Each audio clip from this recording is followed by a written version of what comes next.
This is a 2025 Ram 2500 Laramie. And in this video, we're going to talk about max trailering, max tow, whatever you want to call it. Something that Ram unfortunately does not offer, but they basically have on this truck. I borrowed it from Larry H. Miller, Chrysler Jeep Dodge Ram here in Sandy, Utah. If you are in the market, be sure to check out their inventory. Let's go ahead and check out the window sticker so you guys can see options and features on this build. At the very top is the description. Base price is going to be $78,540, and then this is just a short listing of the standard equipment.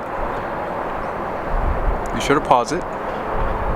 Starting off the options is the metallic paint for $295. Fifth wheel prep package is up next with Night Edition at $29.95. Tow mode digital rear view mirror package gives you the wired tow mode camera and then digital rear view mirror. Laramie Level 2 Plus was $48.95, and it has a lot of nice features in there. Front and rear, all with the floor mats, sunroof.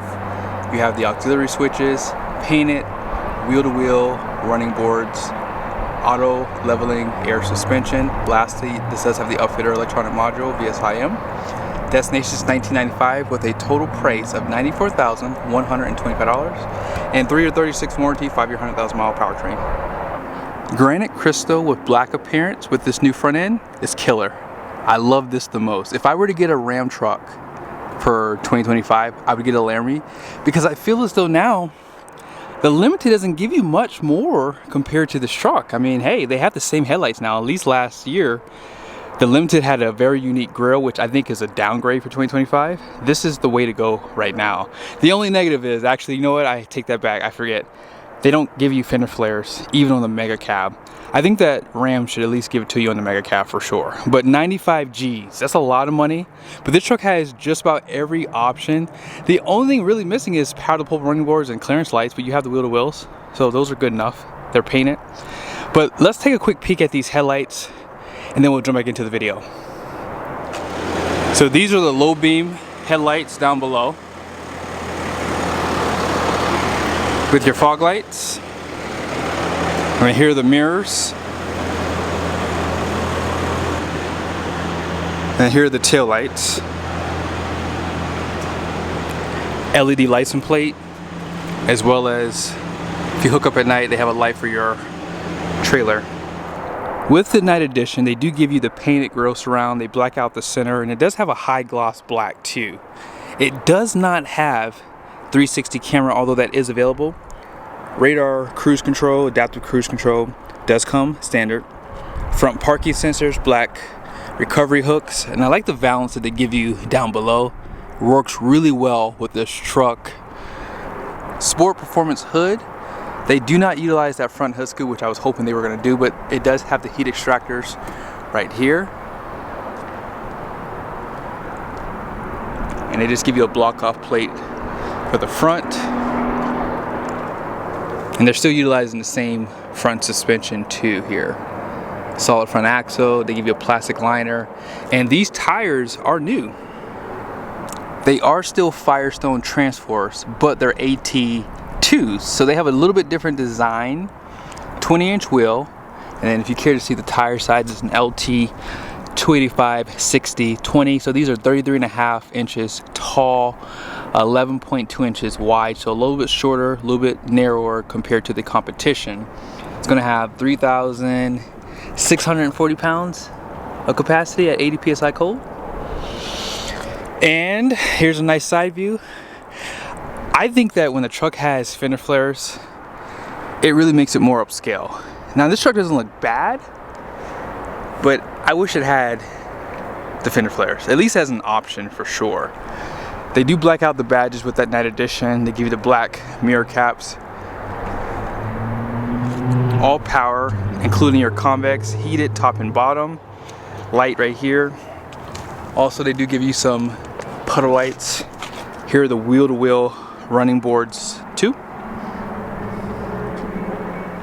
Smart key system, painted door handles.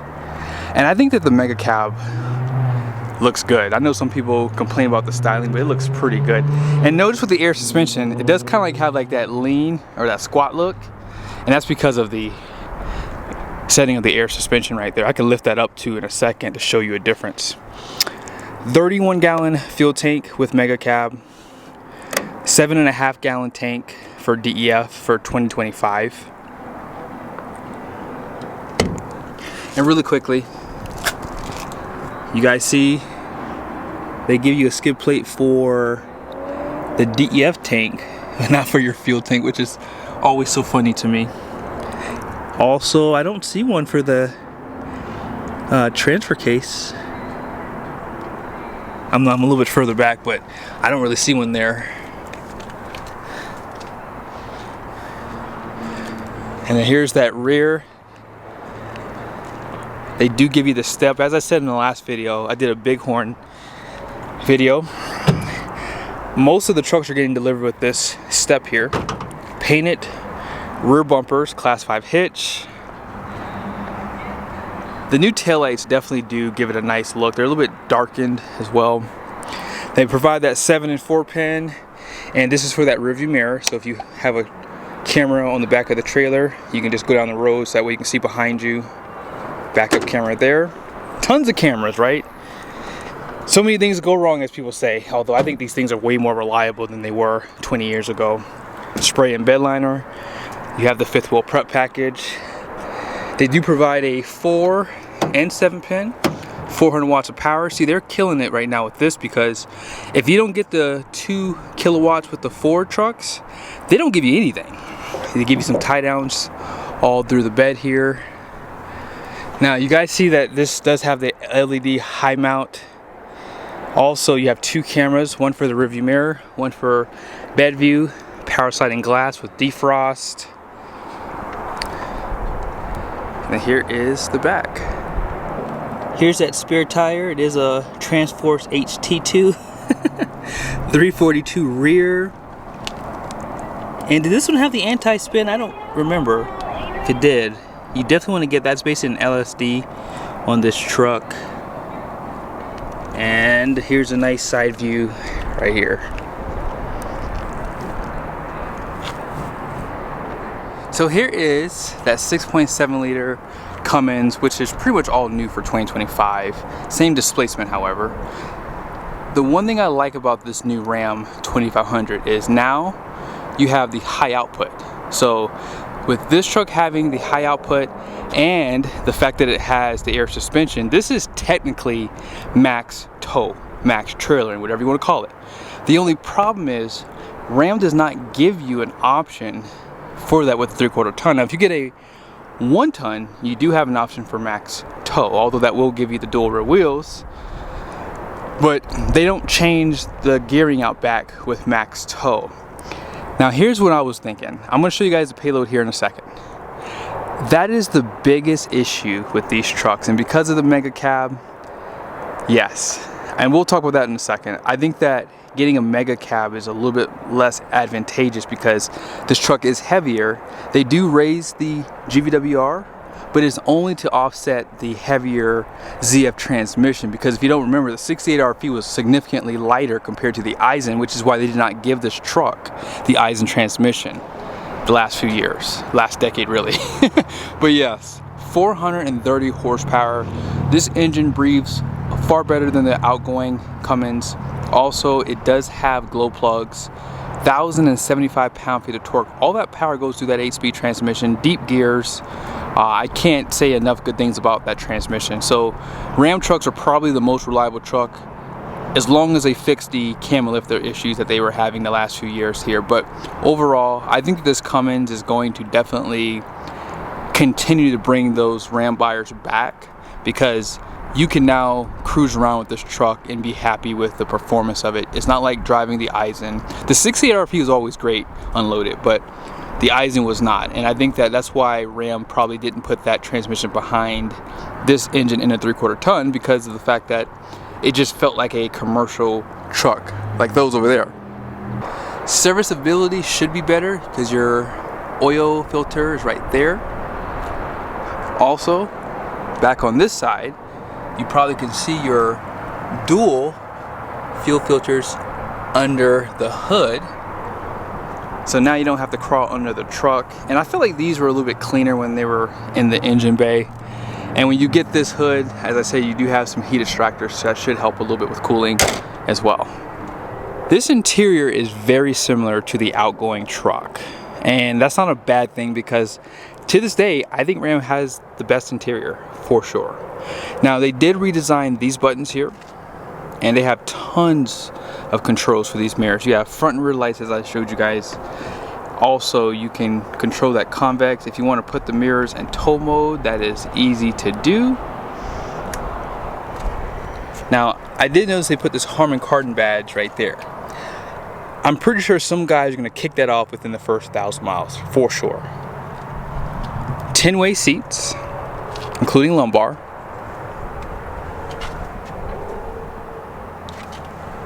And they do have really comfortable seats.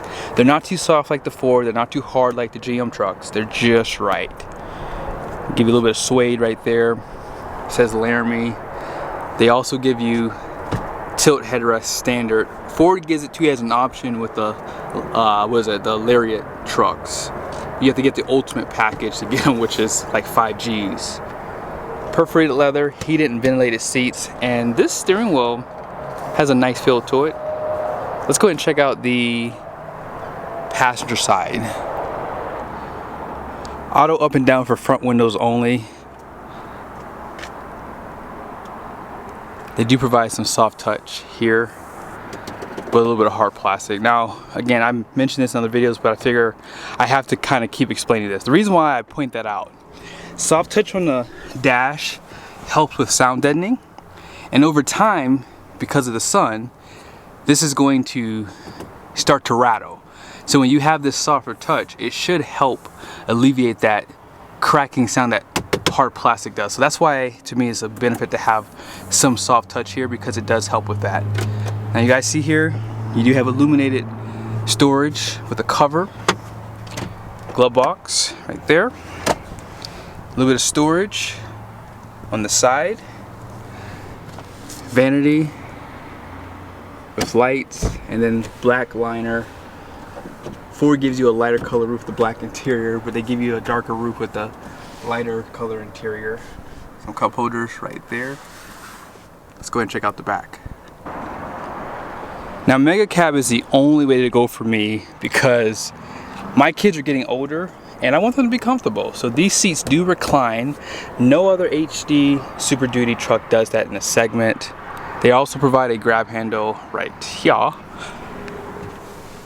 Armrest in the center. They do provide outboard heated seats, 115 volt power, 4 USBs, air vents, 2 seat back pockets, and check this out.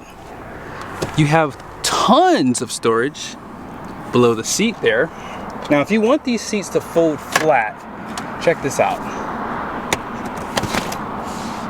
You see how much room you have? This is like a kind of like a half queen back here for those who do hot shot and need to sleep back here. Also, there you can see you have a little bit of storage.